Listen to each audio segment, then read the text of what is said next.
Kelly? Hi. I was just wondering if you met with the Department of Transportation with Bernie Rotella and if anything you can share for the sidewalk project. We did meet DOT. We did meet Bernie Rotella. We had a discussion with them.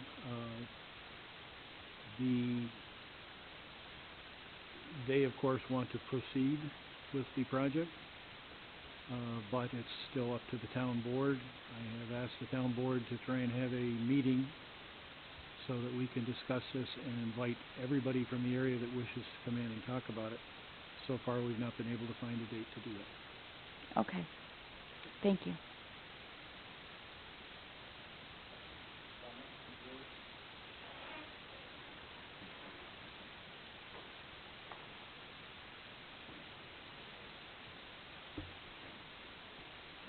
My name is Summer Duger, and I live on Kruger Road. 2.5 years ago, my brother Ryan Fisher was hit by a car on my road. There are a lot of cars, and they go by very fast. I am here today to ask you to please make Kruger Road safe for my friends and neighbors. I wish I could walk to the playground or 7-Eleven or even my friend's house, and she lives 10 houses down, but it's too dangerous. We are counting on you, so please do the right thing and put in a sidewalk to help keep us safe. Thank you. Why won't you help us make our streets safe? Thank you, Summer.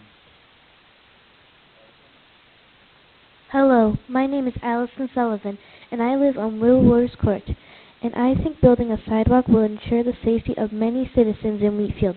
Whether they are walking their dog or jogging, there should be no reason why they should be injured by a car with the new sidewalk on Kruger Road. Thank you. Thank you, Alice.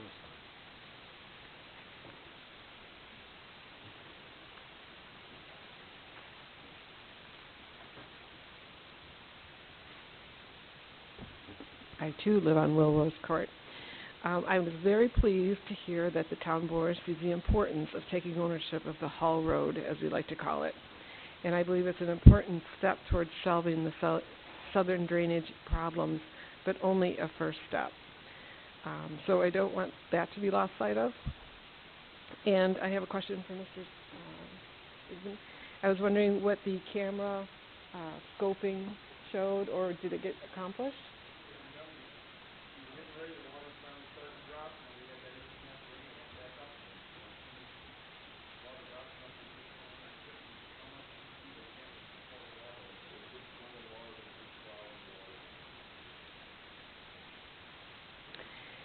And the grate, have we just put a timeline on this grate that you're going to put on the inside of the lake to stop debris?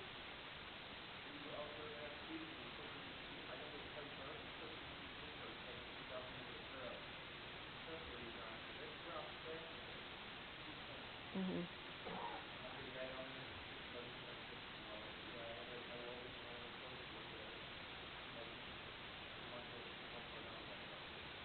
I guess that really shows you how much that lake does not drop.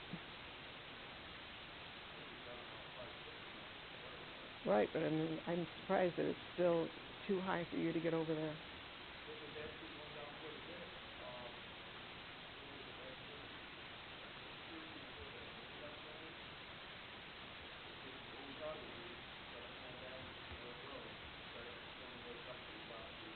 Mm.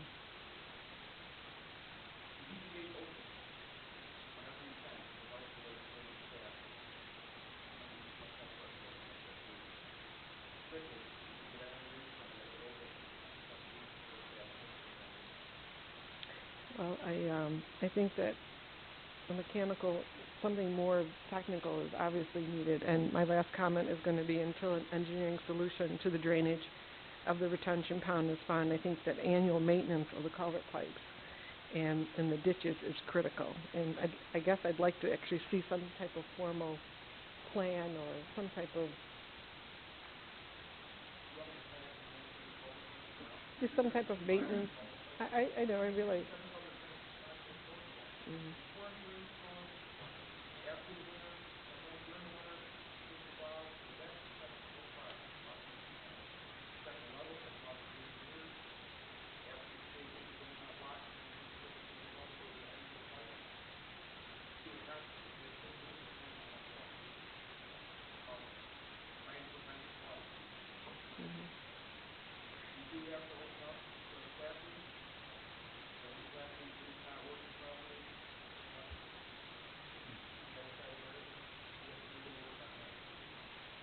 That's it, 3 minutes.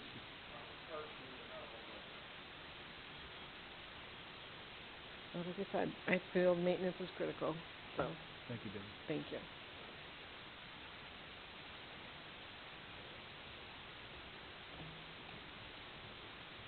How you doing? Dave Stefanski.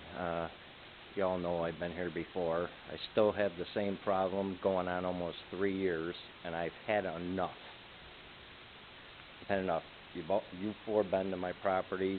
I've had professionals there, and they laugh that you won't do anything. He's dragging his feet, and it's made it personal, and I want it stopped. He went to the state and BS'd them to try to drag his feet. He will not file papers. He does not have to go out to the place again. All he has to do is file the papers. Now I got a neighbor he dragged his feet because I told him the house was for sale. Now the owner sold the house. Now I'm going to have problems with the next neighbor because of him. Why isn't he held accountable? I've had enough of him. Thank Do something, please. you. Quit. Yeah, why don't you quit? Do his job.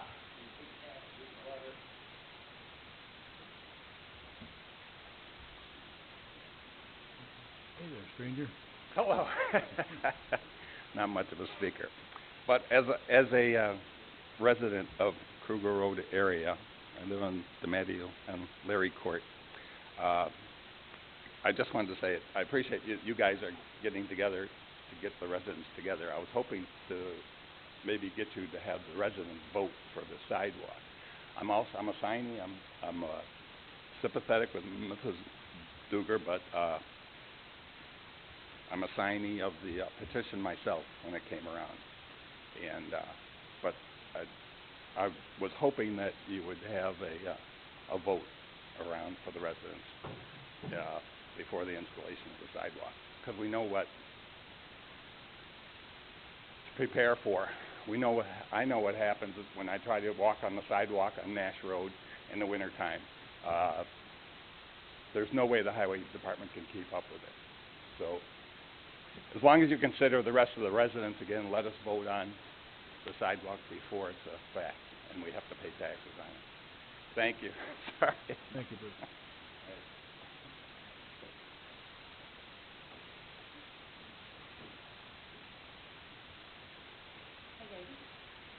Well, I'm on Will Rose Court, obviously.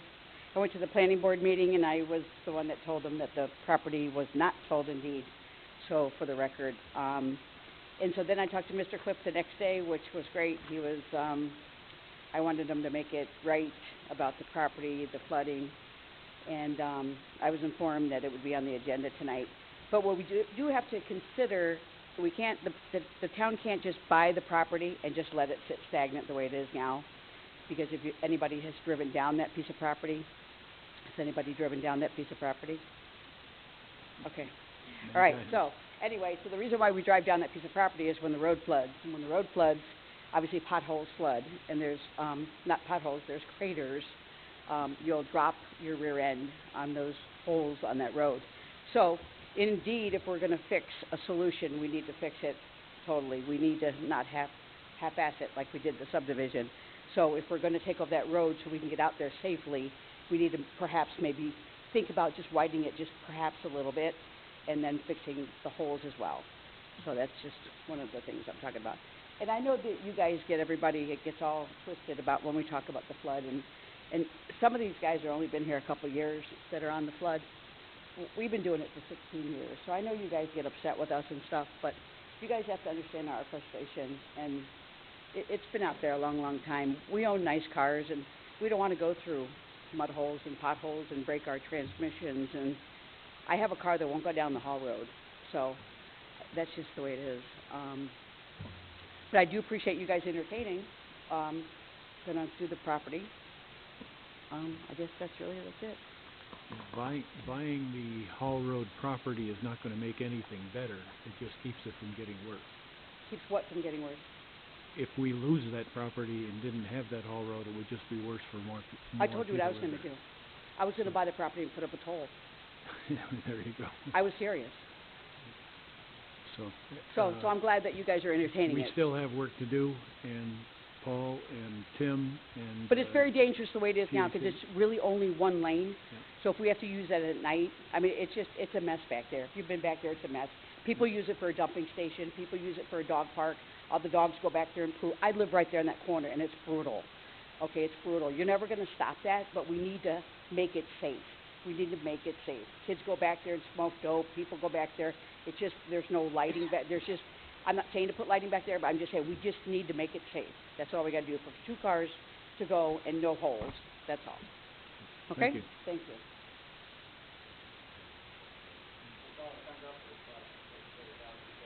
Is there anybody else who wants to speak to the board? Yes.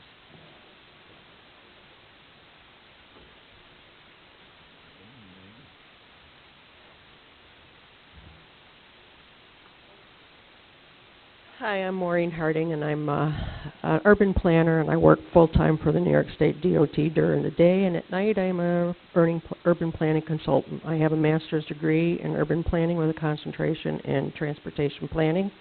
I have over 20 years of experience in transportation planning. I would like to invite the board, when they come to meet with the community, to come down and walk along Kruger Road. I think us urban planners, we call that tactical urbanism, and that is where you actually go down and experience walking along the road.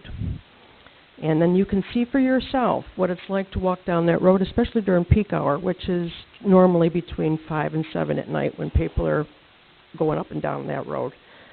And I don't know what time it was that he was hit. Ryan, 7 o'clock? Well, there you go. I strongly urge you to come and walk that road, even if it is from the fire station halfway down the street. It's not a road anymore, folks. It's a street. And that's what it's classified. The New York State DOT classifies it as an urban street. It's not a rural road anymore. And that's because it's all developed now. And it's a dangerous road. We already know that. So I'm strongly urging you to go down there and experience it for yourself. Try walking it at night. That's the clincher. Thank you. Thank you. Brian?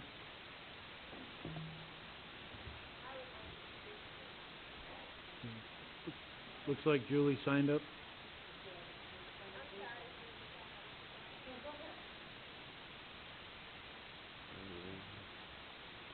I can't understand where are you getting the money for this to purchase the land over by Will Rose Court. If you have no money to spend, you say you have to borrow it, and then you have to tax people. Are you going to tax the people just on Will Rose Court for that piece of land? I just don't understand you people. And she's asking for a safe road. They're not going to fix that. It's going to stay the way it is. No, they won't. They won't. Thank you, Dan. I don't know what else to do. What else can we do? And I cannot believe on that petition what was written, and now you're retracting that. Thank you. Thank you, Dan.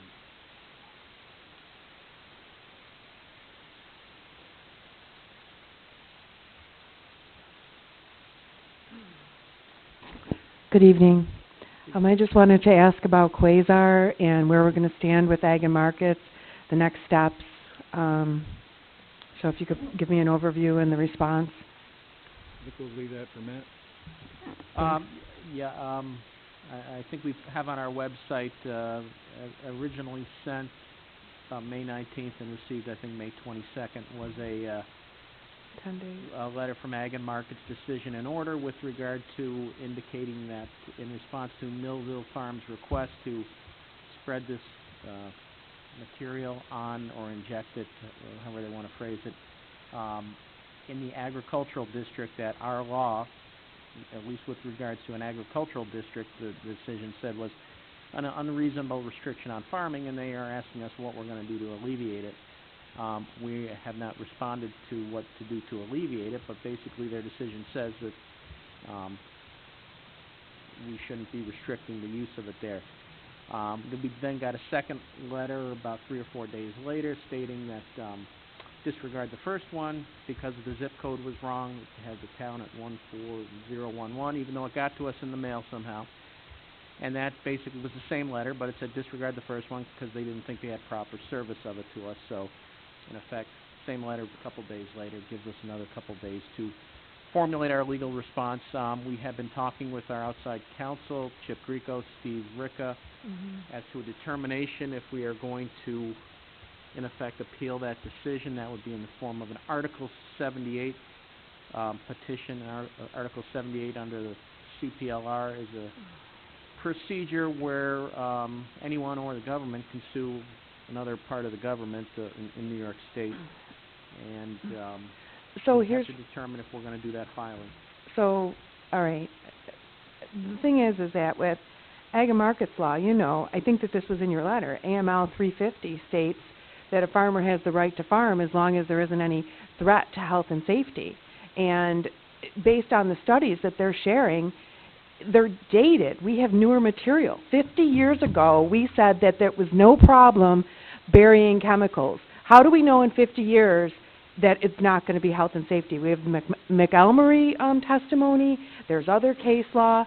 So we have to fight this. But this is egregious. I find it egregious from Ag and Markets. I appreciate what we've all done here as a group, but this is egregious from Ag and Markets. It's absolutely, I mean, we know what we put out there, and we know the studies, and Well, this is just blatant. It's so sad. I think, I mean, we still have time to determine it, but I think the board pretty much agrees with that, and our legal research is the research you're quoting. I mean, we agree with that's improper, and we don't think we agree with their decision,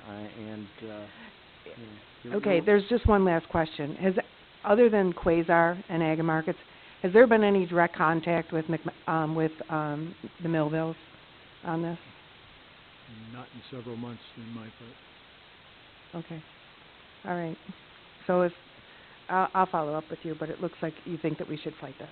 If you go through the write-up as it was written by Ag and Markets, one of the things they talk about is that they base their decision on DEC, and that DEC monitors the studies and the technology, but they haven't made any changes in many, many years.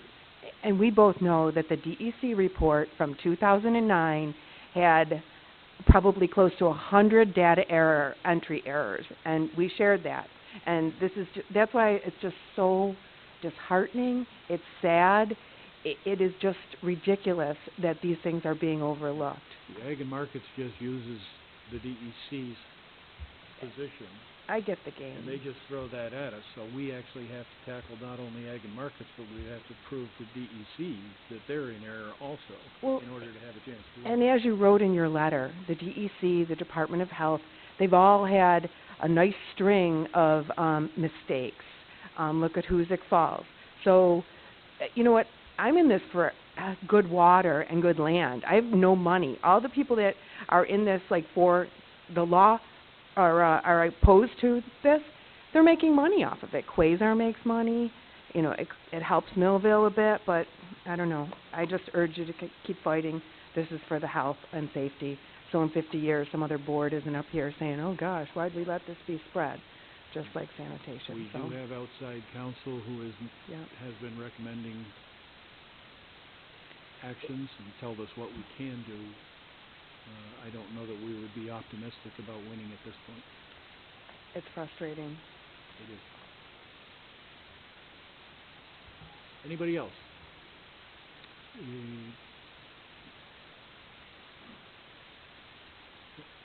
Good evening. I'd like to bring up about the sidewalks also. I was wondering if you had thought about when the sidewalks, if they were put in, God forbid there would be another accident, would you be asking for a railing, lights along the street? I was just wondering if you had thought any more about the sidewalks, what would happen if somebody else got hit? You know, would that prevent it? You'd have to deal with that at the time, but it would certainly make it less likely for somebody else to get hit. Not well, impossible. I've seen plenty of other people streets. Can do strange things.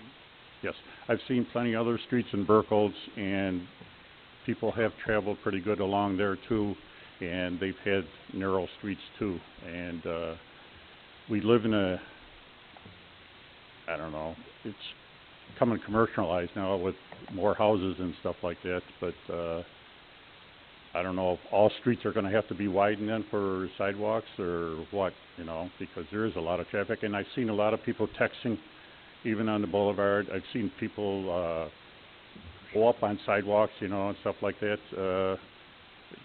And with the drug problem now too, you never know what's gonna happen, so maybe you're gonna have to come up with streetlights down there then too.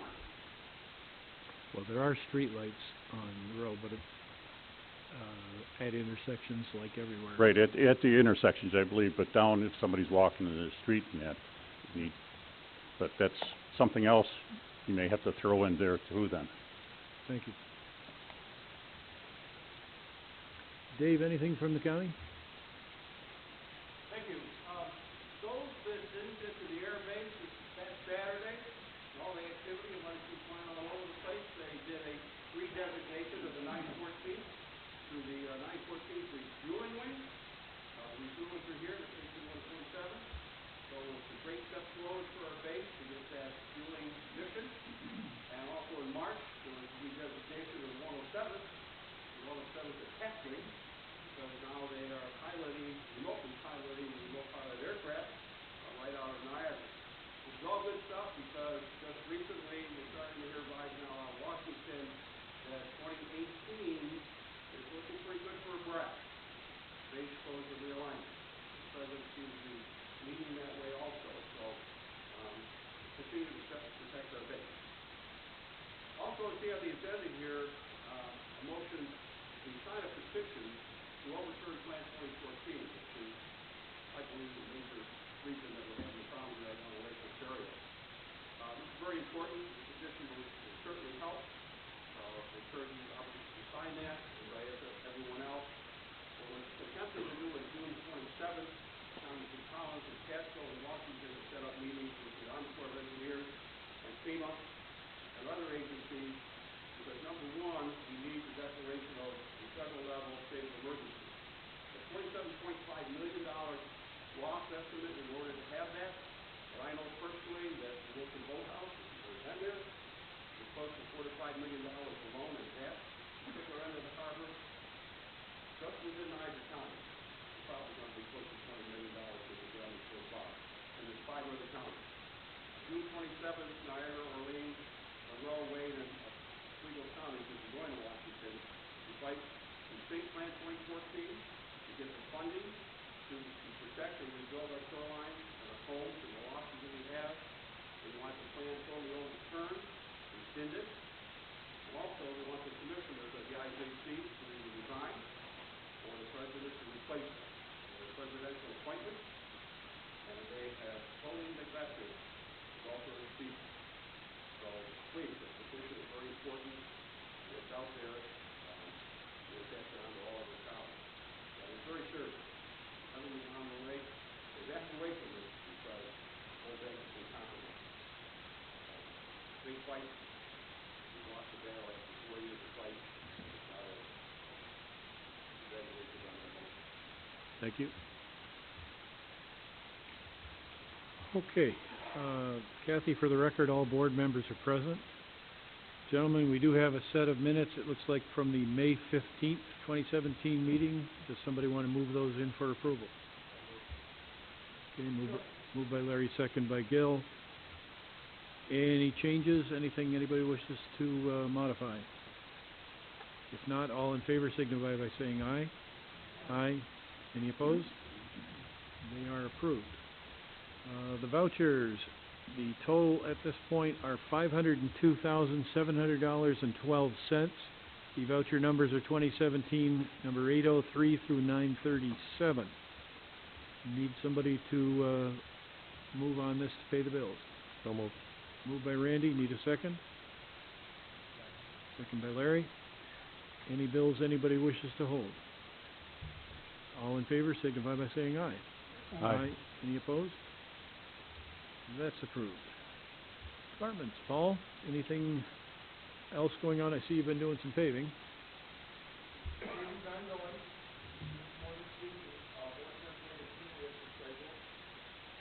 Recently we had a call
I'd like to make that motion to allow you and the town attorney to discuss working on this private piece of property on a product which is good for the general public, and work towards getting easements on it so they have that for the future.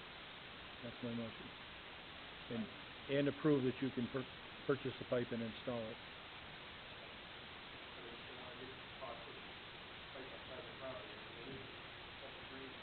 It's definitely public drainage, just we haven't found the easement yet if there is one.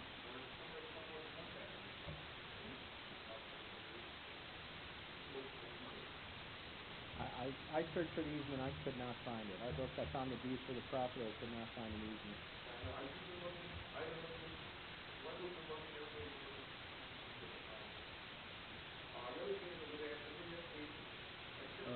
Hang on, we have a motion on the floor. We have a second from Art Gerbeck. Is there any further discussion on this one issue? Good question, Paul.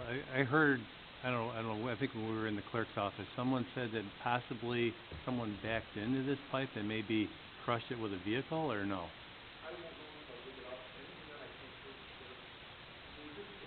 So we don't know how long it's been damaged? Okay.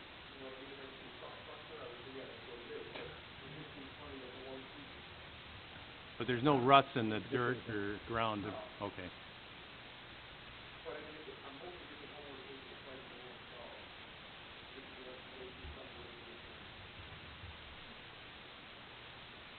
Are you saying, Bob, we're willing to buy the pipe and to install it, or just to give us some answers in 2 weeks, or? It's something that really, it's not all that expensive, and it's something that needs to be taken care of. So to give Paul and the town attorney the ability to negotiate a deal and get it done seems to me to be the thing to do. I would like to think the town attorney can get an easement. If we're gonna go on the property, get an easement, I mean, if the individual says in the future he's gonna accept responsibility, then maybe it won't be a permanent easement, but We need something. It would be nice to have the whole thing done, but well, every particular property owner would have to grant an easement to the town, so if we were gonna go reestablish an easement for the entire pipe, we have to go back and contact every property owner that it goes to. In this case, at this point, it would be working with this particular property owner, getting an easement over their property. anything further on the question? All in favor of the motion to give Paul and the town attorney the authority, signify by stating aye. Aye. Any opposed? Paul, you had another thing. The other thing was, our server has been out. Just talking about everything that works now. We need paving system off the road. I know there's enough guys, I have 12 guys, by the time you put my mechanic out there, I have 12 guys. I need everybody I got in the pave, and the pave is just the rest that comes off the road. I could really bring it up to someone come up and say, well, I already got a shop at now, but I didn't pay the $50 for the chip. And they don't want to pay me when it's chip. You should have had a chip for the guy that shot the tree. We try to do the whole town, we're trying to do it every week. Like I said, we're paving, we go a little bit behind on the thing.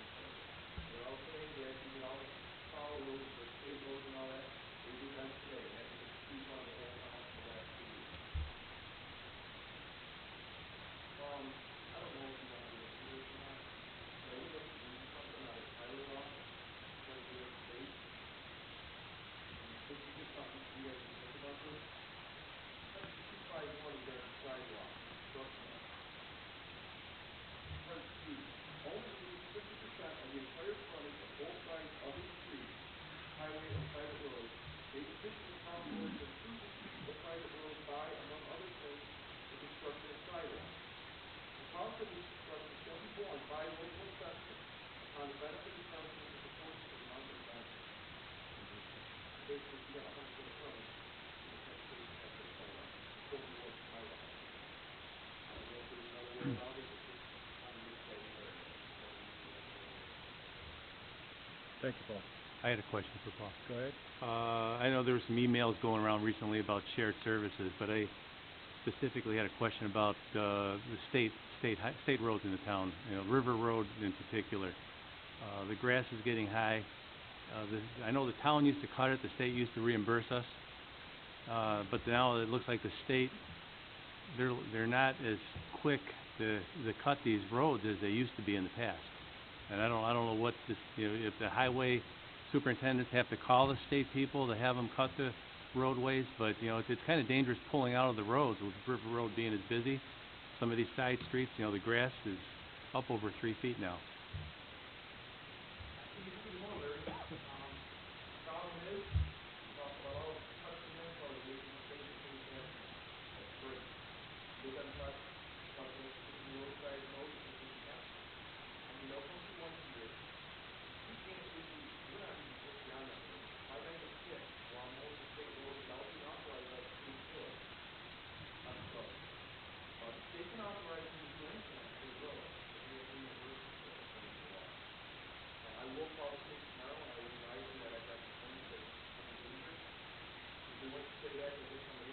Yeah. I hate to bring it to that point, but until you do, they don't do anything.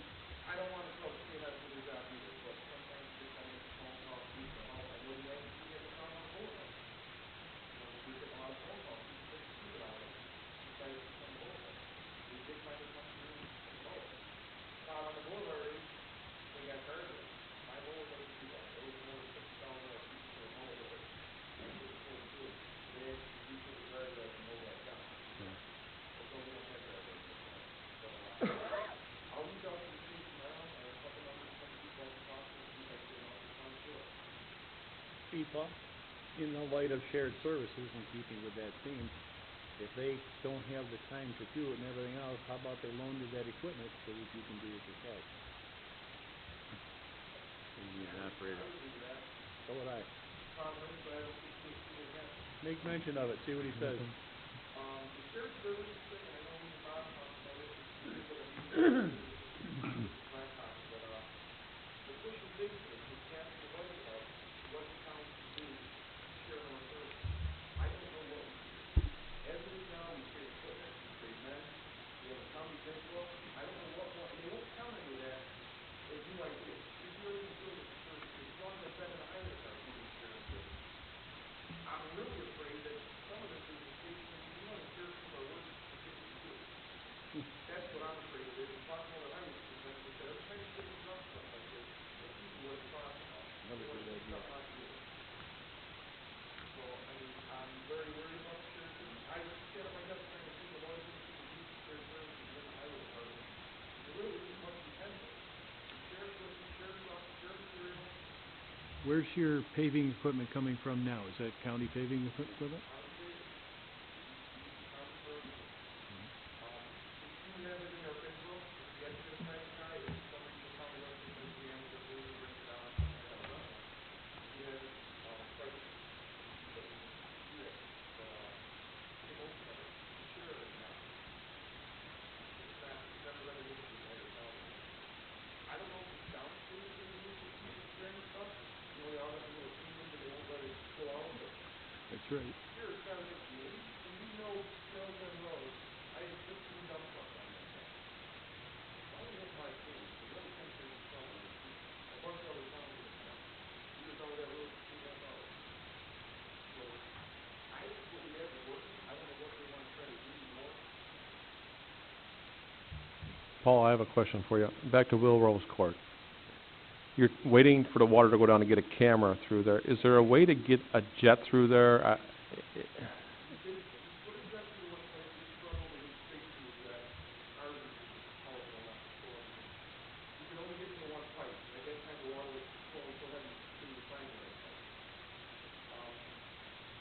Right now, I was over there, right before rain got like that, it was sounding like that first time in the park. Like the water runs over something, and it didn't sound like it was that far in. I've been going over there looking for the pipe water to go down. I haven't hooked it, I wanna go in and see if there's wood. Something stupid as that, we've had it happen in other places. Before I took the sewage, got dragged through the wood into the pipe farther. If I can get it from the other end, and then hook it and pull it out. But I gotta let the water over the line.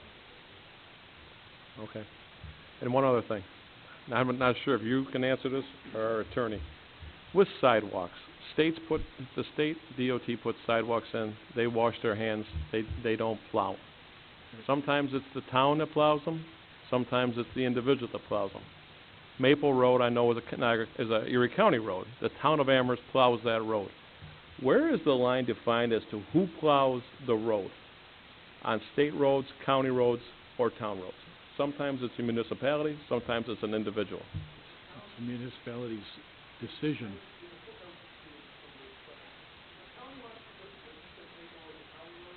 I saw them patching potholes last week.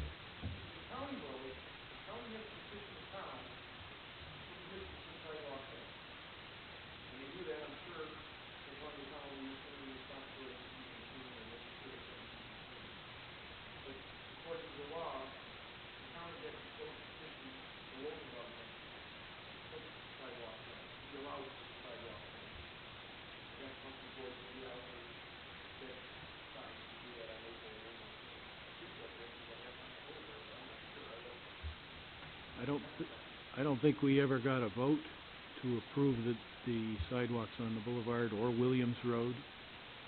That was put in 15 years ago, probably.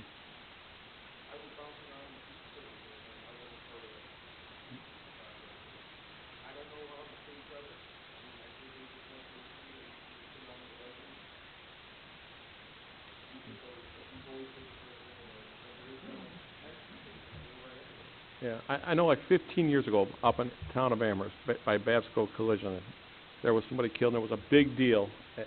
They had a shovel to clean their sidewalks. Yet, like you say, in front of Bob Weaver now, you're plowing it.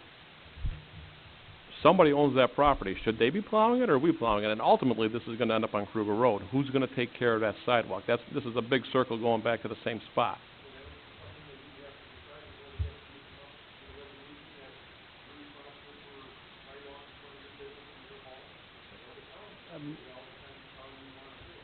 Many municipalities that have sidewalks, we really don't have sidewalks, but that do, or villages, cities, there's a statute, a local statute that says that the property owner adjacent to it is responsible for the maintenance and snow clearing, and they can theoretically, they'll get a ticket. If, the building code inspector or code enforcement officer, whoever they have in that community, goes around, they give out warning notices, they give you 24 hours or whatever to shovel. If you don't get it shoveled, you'll get a ticket.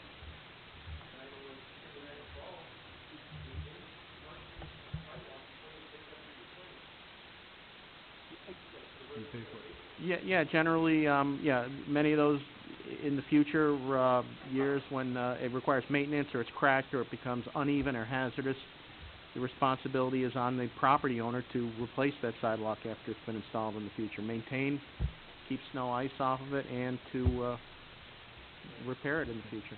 From what I understand, it's a town law. The town has to create a law which states that it's their problem or not. If we don't create that law and it's on our property, we own the problem. Well, the DOT on Niagara Falls Boulevard in front of Bob, let's just throw Bob Weaver out there. They own it. Yep, Did you plow that? Why doesn't Bob Weaver plow that? That's what it's just.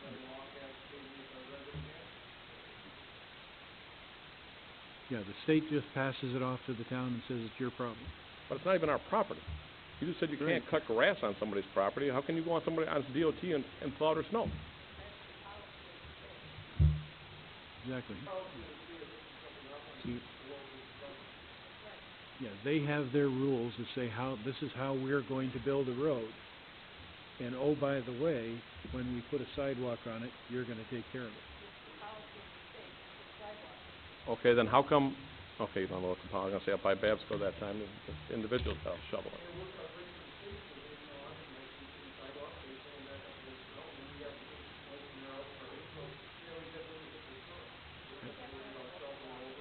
Yeah, we could have a local law that says it's your problem, Mr. Businessman, it's your problem. We don't have that. So it's our problem. That's all. Rich, water sewer, anything going on with water?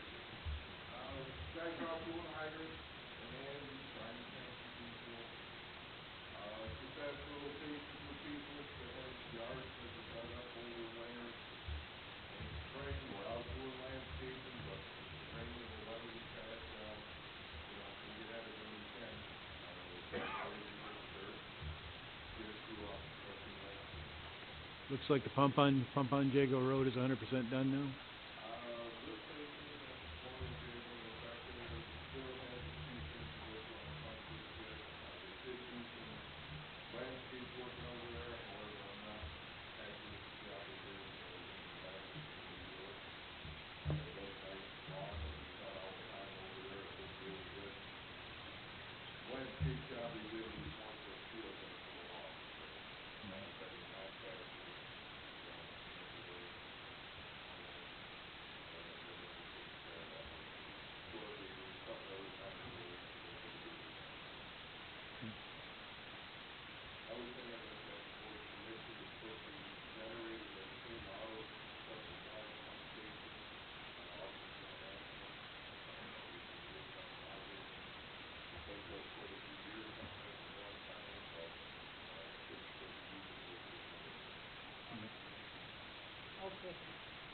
Okay, we have a motion and a second on the question, if we put that on a trailer, would it be of any value?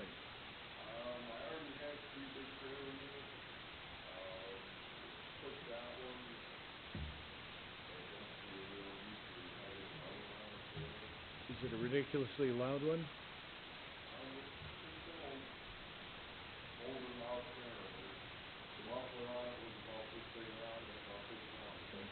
Too old to consider using it for the community center? With the diesel generator, I had offered that a couple times to people who said they were interested in diesel generators.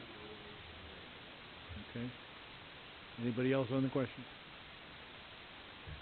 All in favor of putting this on Auctions International, signify by saying aye. Aye. Any opposed? All set. Anything else for Rich? Mike, Recreation? Can you get to a mic, Mike? No, we might be able to hear it, but for the people at home that do listen, you can't hear it unless you're on the mic. First thing, I got 2 crews out this week trying to catch up with our road cutting. The wet spring, the holiday last week, we're set back a little bit. I had a mower and a dump buried at base last week. It's just so wet. We're trying to catch up. I have 16 cul-de-sacs. We do Indicon, Ward Cemetery, that's actually on Lockport Road, Mario, Adams, St. Johnsburg, Lions Club, Legion, Timber Lakes, Beish, and then the 50 acres we have at Fairmount. So there's a lot of cutting to do, but we're out there trying to get caught up. So I know some of these places are residential. I do just beg for your patience on that, because we will get there eventually. We'll get it cleaned up and it'll look professional. Second thing, we have tennis camp coming up in midweek of July 10th through the 15th. 2 different age groups, 6 to 10, 11 to 16 as per usual. And then the last thing I have is our fishing derby. We're going to host that Saturday, June 17th, and we're going to start it at 8:30 a.m. Reason being for the early start, I have a game to coach at 11, so I do want to be there for as much of it as I can. I have to probably dip out around 10 to get my team started, but I should be able to get this kicked off, ready to go. We will have coffee and donuts, almost like a breakfast type thing instead of like a lunch setting, but we'll check in like 8:30, and we'll be ready to go. Probably like 10:30, 10:15, 10:30. That way, the ones that do play coach pitch at the park, unfortunately that day I'm at either Mario or Peak, and I know I'm not at the park, but those kids can actually participate. Like I know Joey and Luke, they play in coach pitch at 11, which is good for that age group of like 5, 6, 7, that they can do the fishing derby and then go play their ball game, because usually they can't. So we're gonna try it out and see if we can accommodate more children. And that's all I got. Anything else for Mike? For as wet as it's been, Mike, the park looks really good. Thank you. Pond over here next to the food center, it looks the best. I actually had a crew Friday come over. It looked rough before that. Actually Friday we had we hosted the Lutheran Field Day. So there were schools from all over Western New York, Rochester, Batavia. They do it once a year. This is the second time we've hosted it at the park, but there had to be good 500, 600, 700 people at the park. K to 8. They had stations all over the park. It was a really good event. Parking was a disaster, but we deal with it. But I really love to have just that many people in the park enjoying our facilities because we do have a great park. That's all I got. Anything for Mike? Thank you, Mike. Mike Clark. Building? Anything for Mike?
Again, Tim, I can barely hear you here. They're never going to hear you at home. Sorry. We did a first review on those plans in April of 2016, so they've just submitted their revised plans. So Now, I'm we're going hearing through that them the right now. revised plans may include only one dome, not two, and that the one dome may not even be connected to the mall the way that it was supposed to be connected. The full site plan still has 2 domes. I'm not sure how they're going to phase construction of them. They might build, I'm guessing they might build one before the other, just so they can get one in operation before they build onto it, because they are 2 separate structures. They could be operated independently. But the full site plan that we're reviewing shows 2 full domes on there. Because when they presented it, unless I'm wrong, they said that all the parking was going to be up front where Save-A-Lot was, and they weren't really going to use any of the back of the mall for parking. So now if they put up one dome and don't connect it through the food court, how they were planning to drive traffic into the mall area there, it sounds like all the traffic now is going to be behind the mall? No, I think the only situation that would come up in, Larry, is if they built the eastern one first and then built the western one to connect it to the 2. You don't know which one they're building first, though. I don't. I think it might be the east one, though, because I think they're having issues with, or should I say time delays with relocating all the underground electrical duct banks that are where the closest one to the facility, to the mall is. So rather than hold the whole project off for another year, they might start on the outside one while they're still waiting for National Grid to remove those and relocate the power systems. I'm hearing all these ambitious rumors that they want to be in there by August, or it's like very ambitious. Yeah, they were telling us that they wanted to get started in construction in May and haven't submitted any revised plans yet. So, but we're not holding them up at all. Everything's on them still. No, we have the engineering plans. Like I said, right now we're about halfway through them. We should be getting back to them by the end of the week for what they need to do. They're a lot better than they were the last time. So. Bridget. I have a question for Mike. Go ahead. Sorry. Mike, we had a disgruntled town resident here about an hour ago. Can you tell us what's going on?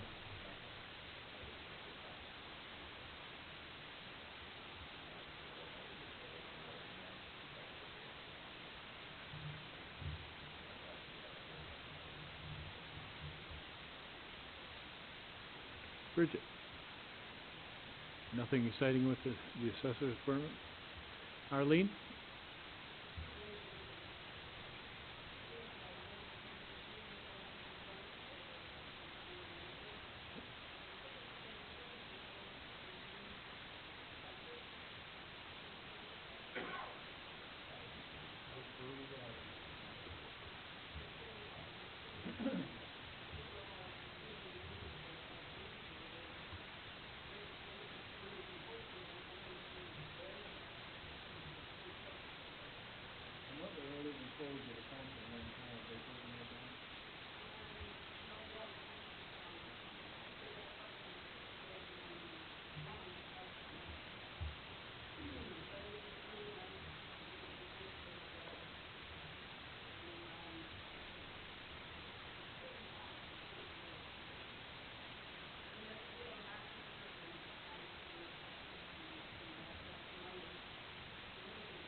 Sounds like it.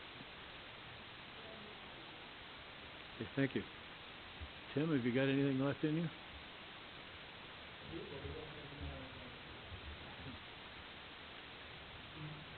There is a somewhat ambitious planning board meeting on Wednesday night. Could be interesting. Matt, I guess we're into motions. Okay, I have a few. First one's from the Recreation Department. Motion to hire Linda Cankar as a seasonal park guard for the Recreation Department at a rate of pay and terms pursuant to job specifications of Recreation Department seasonal help and subject to human resource approval and a Niagara County Sheriff background check. So moved. I'll second. Moved by Gil, second by Randy. Anything on the question? We've hired a lot of summer help this year, and not everyone was successful in getting hired. So if the department and recreation, you could go to HR, director know, maybe we haven't successful for this. And our HR director has also had new letters for this, so that was unsuccessful. And we'll try to maybe next week about that. I don't know if it's like that. But we've done, but we never know if we're going to get hired or we're going to stop it and then Anything else there? Okay, if there's nothing else, all in favor? Aye. Any opposed? That's approved. Next motion, again from the Recreation Department. Motion for the town to host the firework display at Oppenheim Park on Tuesday, July 4th, 2017. Said display is to be performed by Skylighters with a cost of $10,000. Approval of performing the display would be contingent upon them being in compliance with all necessary rules, regulations, and them having all proper federal and state certifications. Additionally, said approval of the performance by Skylighters is conditioned upon them having and providing proof of proper insurance as required by the town, naming the town as an additional insured. Furthermore, authorized the Recreation Department Director, Mike Rinaldi, to voucher this amount so upon successful completion of this display, payment can be made. Anybody? I'll go ahead and move. Second by Art. Anything on the question? All in favor? Aye. Any opposed? That's approved. Next motion from myself, Town Attorney, to approve and authorize the Town Attorney to issue a letter in support of homeowners Nicholas and Sarah Barbera, who reside at 3911 Hill Road in the town of Wheatfield, in support of an application to FEMA for an exception from the NFIP regulation that a structure cannot be constructed with a basement below the base flood elevation. Anybody? Again, I'll make the motion. I do need a second. Second by Larry. This is not something that we're spending money on. It's just a matter of a new home was built and didn't follow the directions exactly, and the FEMA is holding it against them, and we're trying to help them out. Anybody else? If not, then all in favor? Aye. Any opposed? That's approved. Next motion from town supervisor and town attorney to approve and authorize the supervisor of the town of Wheatfield, Robert B. Cliff, to sign the official petition started by the town of Greece to overturn Plan 2014 from the International Joint Commission, which affects water lake levels along Lake Ontario. The petition is to the White House and President Trump, recommending the United States take appropriate action to overturn said plan. The town of Wheatfield supports overturning Plan 2014 in an effort to combat the failed policy perpetrated by the International Joint Commission and support all residents in Niagara County and surrounding towns and counties along Lake Ontario shoreline to let our President know the need to overturn Plan 2014. Said petition, for which the supervisor is authorized to sign on behalf of the Wheatfield and for any other interested parties, is located at, and there's a website listed in the motion as presented. Second. Moved by Art, second by Gill. Anything on the question? Do I have to get a Twitter account to be able to get this to him? No, I think you just have to go to that website and send it in? Sign up. Okay, anything else on the question? All in favor? Aye. Aye. Any opposed? That's approved.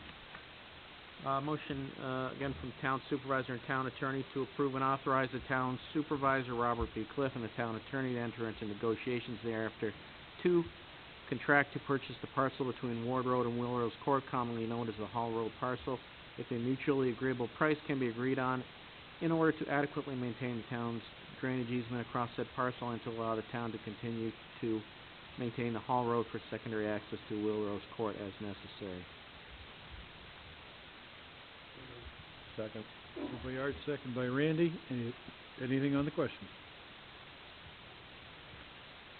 All in favor signify by saying aye. Aye. Any opposed? That's approved. Next motion from town assessor and town attorney to agree and authorize the town attorney to execute the consent order in the matter of the application under Article 7 of the Real Property Tax Law by Riverbit Corp. Versus the town of Wheatfield and Niagara Wheatfield Central School District and County of Niagara for review of the 2014, 2015, 2015, 2016, and 2016, 2017 tax assessments for certain real property in the town of Wheatfield, New York under the index numbers 156329, 2014, E156382, 2015, and E159142, 2016, and to approve and authorize the town attorney to sign and enter into the consent order in said caption case authorizing a reduction of the town of Wheatfield tax assessment for the subject premises pursuant to agreement of the parties and based on a recently declared fair market value sale of the premises. Anybody? Moved by Art. Need a second.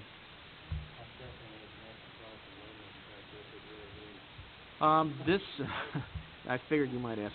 This is a tax assessment petition for commercial property in the town. Off the top of my head, I don't have the exact figures of where it was. Bridget might know, but basically this had been going on since 2014. They've been battling to get their assessment reduced. My predecessor in the town attorney spot had not settled it. Finally, I think eventually in this most recent tax year, the school district and the county got involved. They intervened because most of the, they're the ones with the taxes, the county and school, and we don't have a town tax. And there was a sale of the premises just recently, which was the best indicator of what the fair market value was. The school district and the county said they would agree to that assessment reduction since it affected us at the town the least.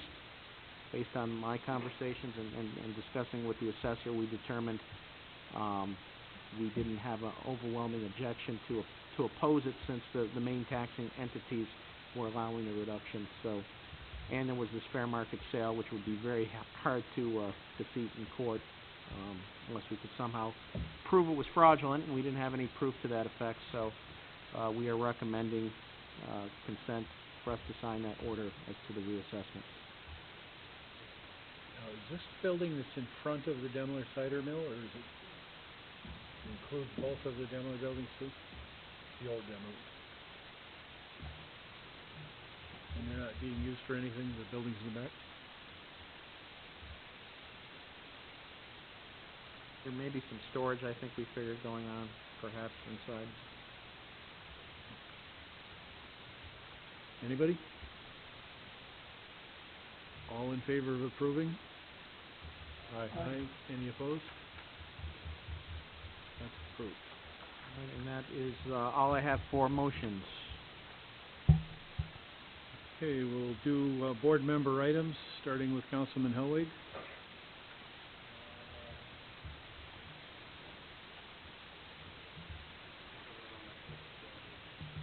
Okay.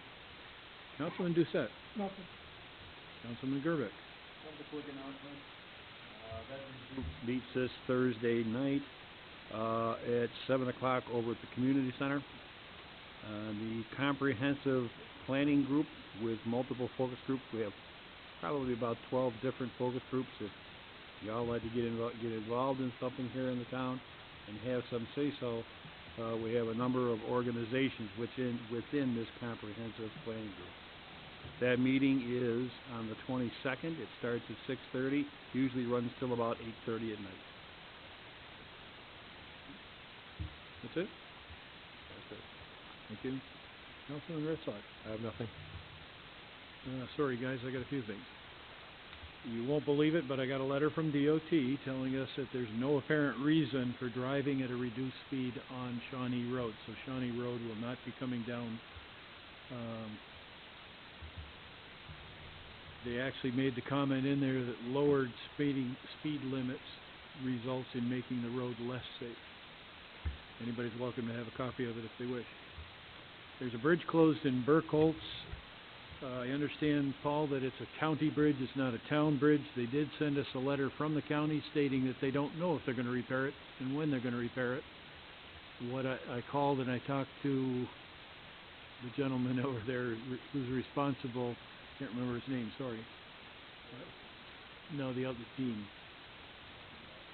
Lapp. I spoke to him and he said that their intention is to look for grants, and if and when they can get a grant, probably a federal grant through the TIP system, then they would replace that bridge because it's $1.5 million to $2 million to do. I didn't have $2 million on me to help them get through it. Niagara Falls Boulevard rezoning, that's coming up very soon. There's a meeting here, actually next door at the Community Center on June 14th. It'll be a week from Wednesday, 7 o'clock p.m. That's going to be a pretty important meeting for the future of Wheatfield, especially for the people that live or have businesses there, but also for you. So it'll be available for everybody who wishes to appear. It'll be able to show you a little bit about what we've been working on for the last year and a half. It's one of the focus groups that's been working on that and the full task force. And this will be the presentation to the public. And after this, we could take action. It's not saying that we will take action right away, but we could take action. What we're looking for is more input. We've gotten 2 public information meetings so far. This is our first public hearing, and we can take action after the public hearing. Niagara County issued a document that Kathy has, and it has to do with hazardous waste. If you're looking for it, you can find it up on the table up front or from Kathy. And it looks like this is open until August 31st. If you have excess waste and you can't wait until one of the sites is available, you can send in and put your name on a list there, and they'll take up to 50 pounds without charge, and anything over 50 pounds there will be a charge. A lot more information that Kathy has, including a bunch of questions and answers. It's a good opportunity. The one for Lockport this year is going to be in September. The one for waste in North Tonawanda is going to be in October, and those dates are on the paperwork as well. That's all I have for correspondence. There is the question of the Kruger Road. I think the next step should be a public information meeting. We can do it at the community center, but we've got to find a time and then invite in everybody and get as many voices there as is possible. We have over 600 people on a petition,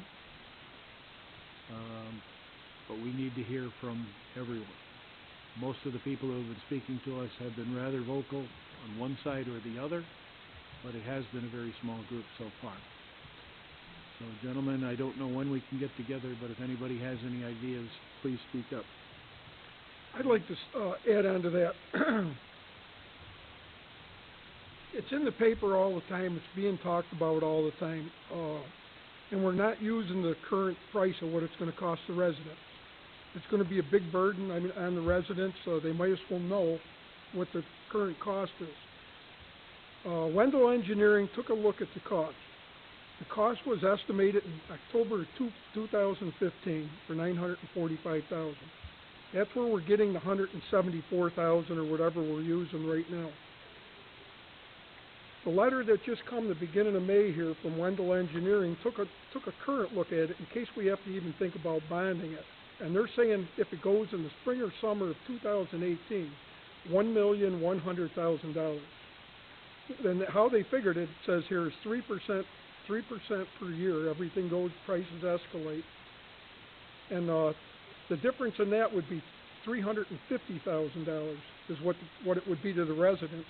Plus the price of Paulie, whatever it's going to be overtime, him hiring another person, and probably at least $50,000 for more machinery.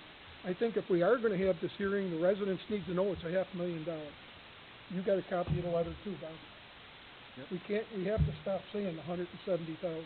We have to let the residents know what the projected cost to do this is next year. Yeah, the right cost. The original amount was $189,000. Right, but we can't have a public hearing and we keep saying 170, 180.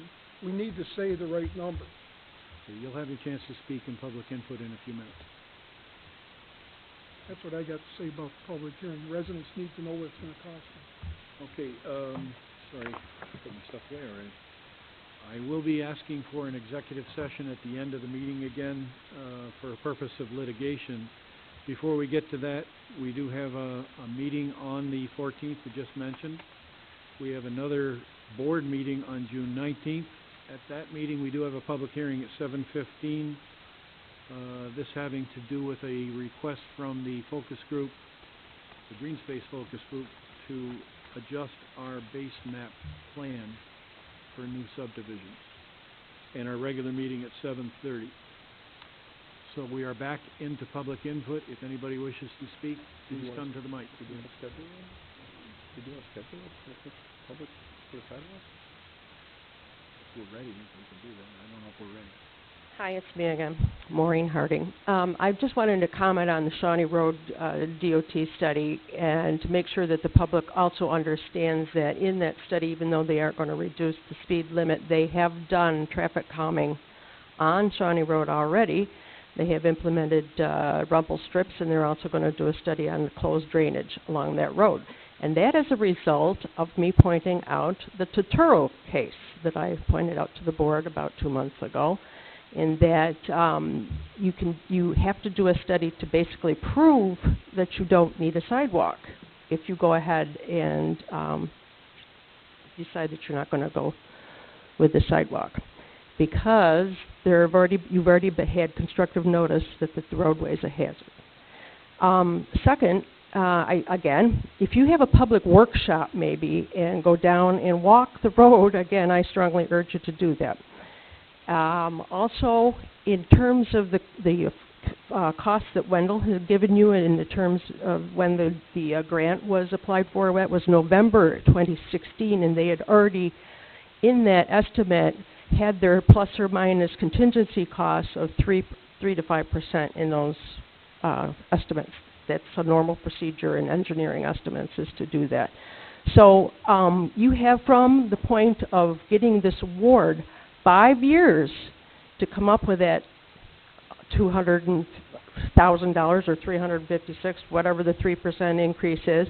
On the other hand, I just want to make sure that you understand that I have done a study on the statistics of pedestrian fatalities in Niagara County based on the Department of Health statistics. And what it costs for a fatality in Niagara County per pedestrian fatality is $286,000 per fatality. And that is from having to address response times, emergency room responses, hospital bills in terms of public costs, in terms of their health care, public health care, Medicare, Medicaid. It comes to $286,000 per pedestrian fatality in Niagara County alone.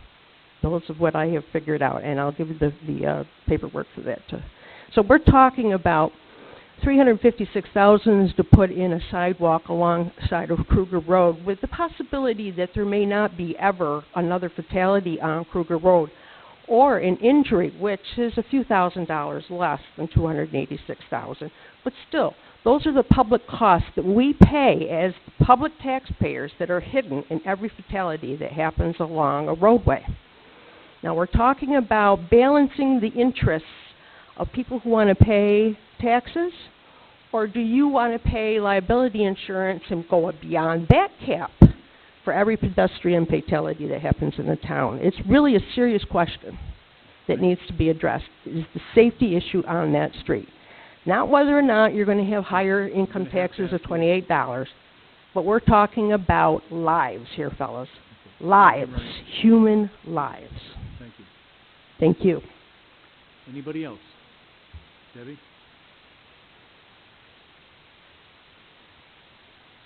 it true that the town of Wheatfield has a comprehensive plan in place? Yes. And is it true that you're meeting on this and addressing some of the comments and needs that were found in the town? And Mr. Doucette, your name was on the comprehensive plan. I read most of it. I don't have it with me tonight. But it was found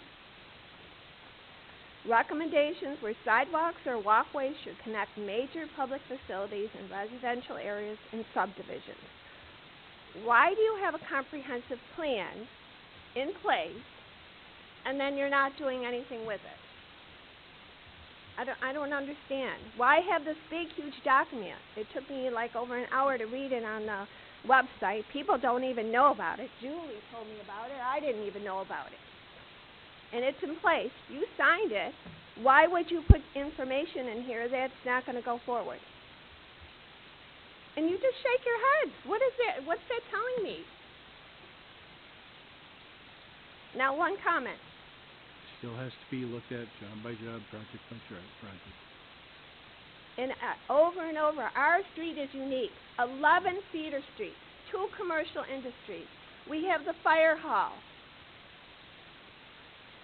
We have the playground.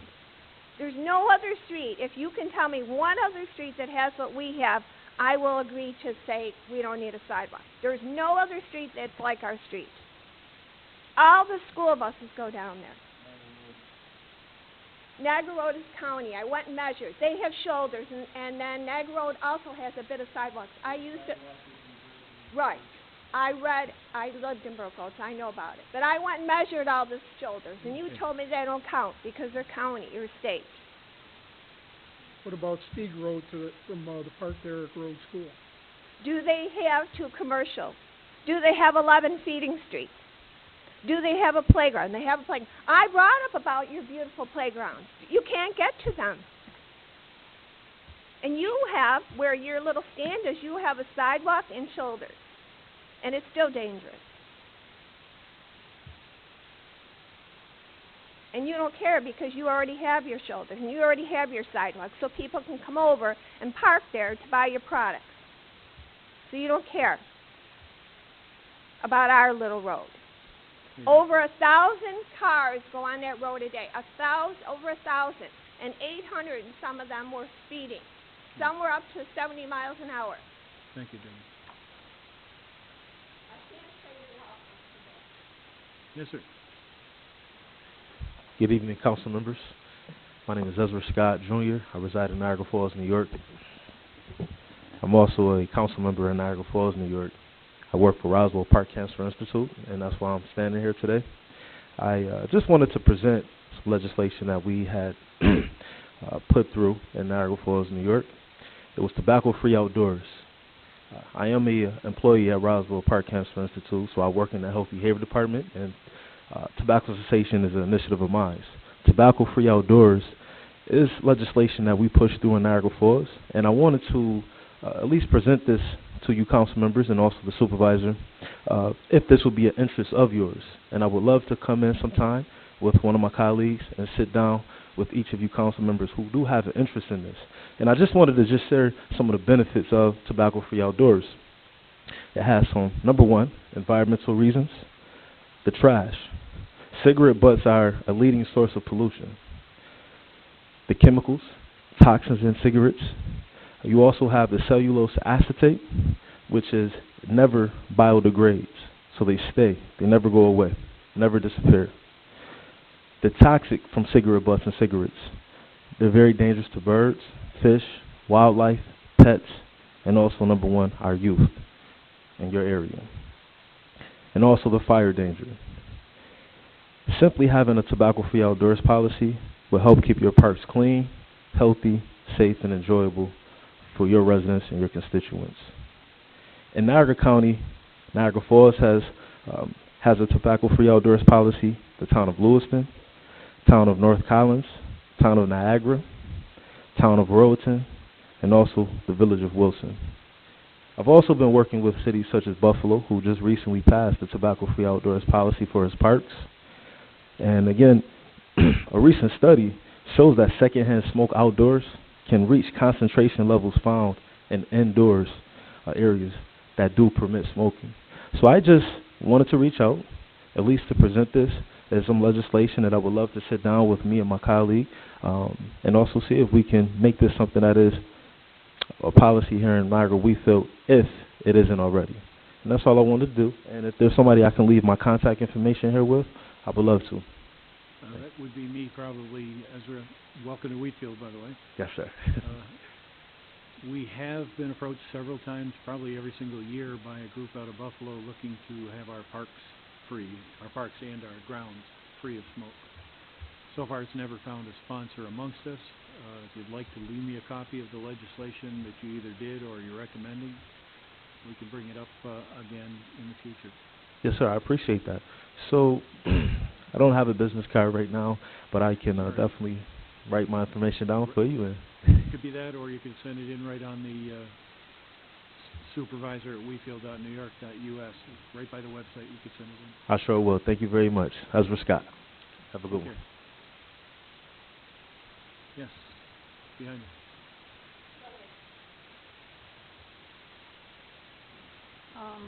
I just want to say that I know hearing both sides of people wanting the sidewalk and not wanting it.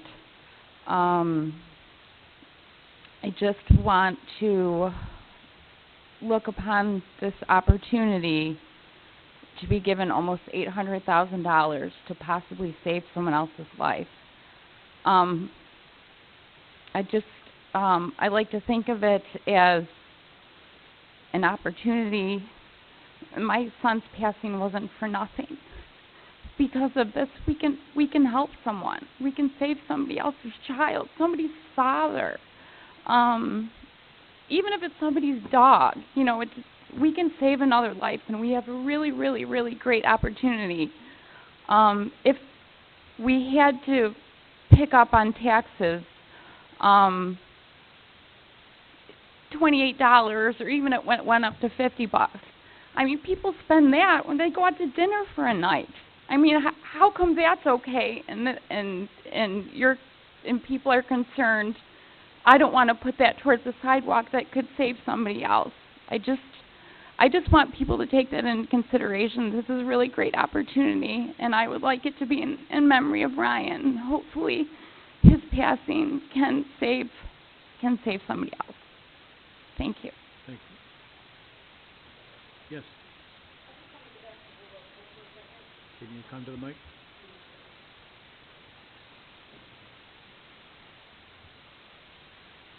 When Randy came out after the board meeting, we had checked a couple pipes, and I was just wondering if you were able to check, not the cameras and all that, I know that. Section from across the street from my house, we lifted up the storm thing, and yeah, I don't know any of those things. And then the big pipe that's in the lake, remember it was still underwater? Yeah. That's the one section that the water level go down. Mm-hmm.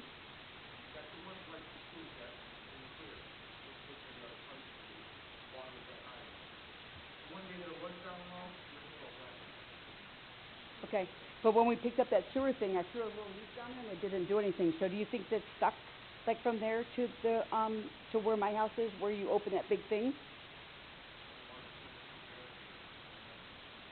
Well, how come it's not moving where we opened that sewer thing, the storm hole?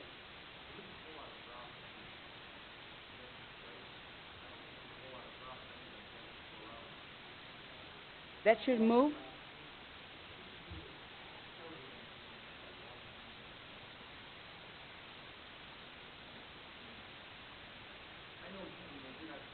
Yeah, no, no. But I actually, if you go, if you watch the place there in the lake, I was over 40 days and I 40 year old into that point. Both fights and forward to the bottom of the, this is a good thing, probably is both good. I thought if I found one that had that, one of them didn't, you'd have to have major blockage on it, but we both had the same skill in both fights. Okay, so we're just waiting for that to go down for the camera or whatever.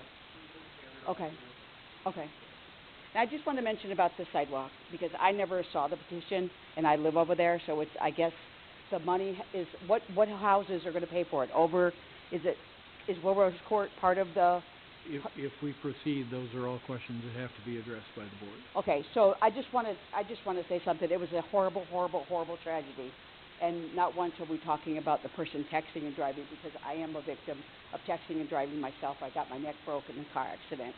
So, texting and driving is a very serious situation. So it's a very sad situation that the boy had to get killed because of a texter and driving, and you know, it's a bad situation. But perhaps sidewalks probably wouldn't even help that situation. Who knows? But the problem is, if we put sidewalks in, and you have to put some really, really strict rules on the plowing, because I can't tell you how many people get killed on Niagara Falls Boulevard. Once a month, that, you know, the shoes are over there and the pedestrian gets hit, and there's a light right there that they won't even cross because they're too ignorant to go wait for the light. So I don't care if you have sidewalks or no sidewalks. What's the penalty going to be for the children that are still in the street playing? What's the penalty going to be for the people that are not going to plow and the kids still have to walk in the street? So we're going to spend all this money and the kids are still going to be in the street. My husband said, are we going to fine these children or the parents $10,000 when the kids are still in the street? All of those are questions that have to be So addressed this by is, the board. so we have to put some serious penalties on these parents and the children that are still going to be in the street. It's not a minor issue. Anybody else?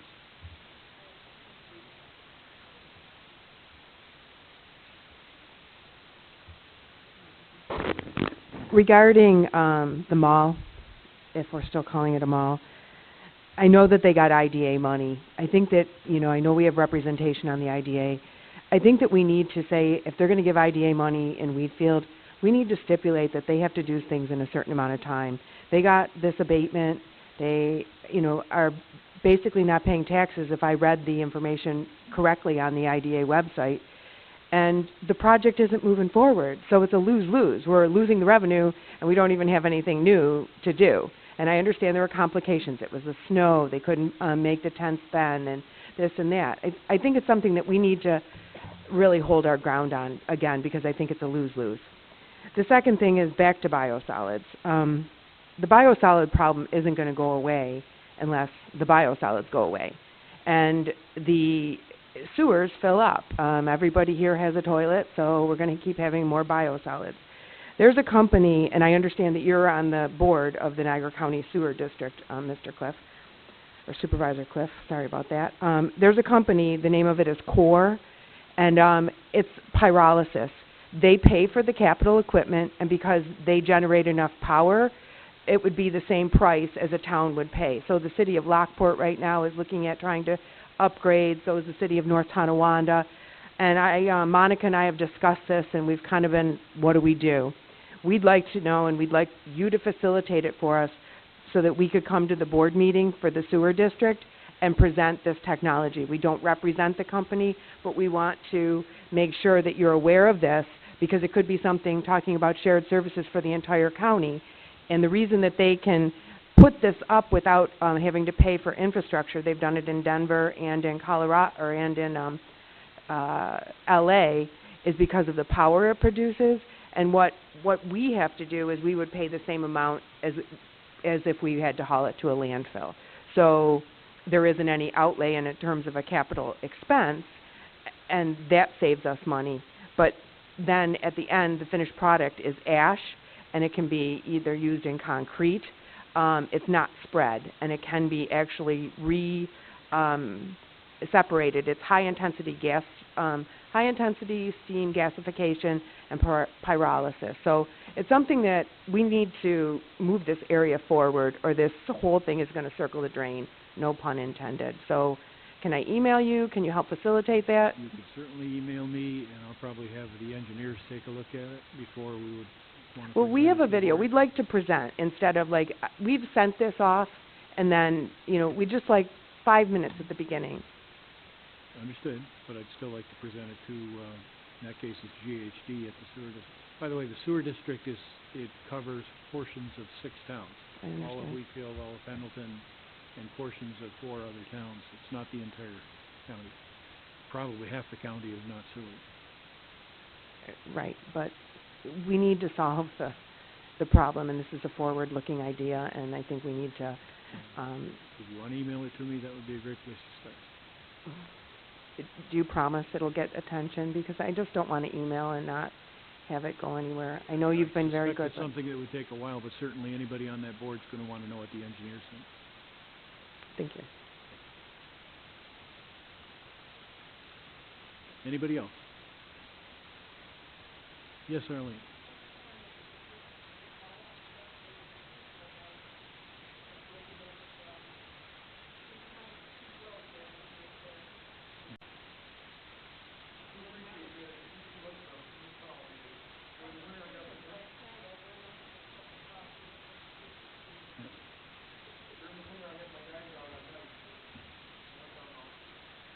Yeah, generally, when you see a pole out, if you can get the pole number, it's the pole number that we give to the National Grid. And 9 times out of 10, it's the same as the property that it sits on.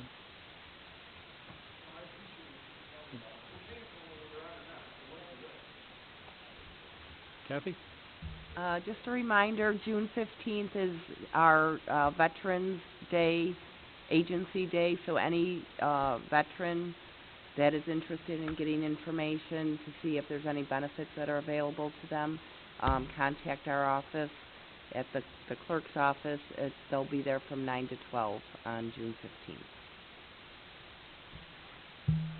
Okay. Before we go, I'd like to entertain a motion to go into executive session for a matter of litigation, where we would want our town attorney and our town clerk, as well as the board. Does anybody wish to make that motion? Moved by Art. Do we have a second? I'll second. All in favor of going into executive session? Aye. Any opposed?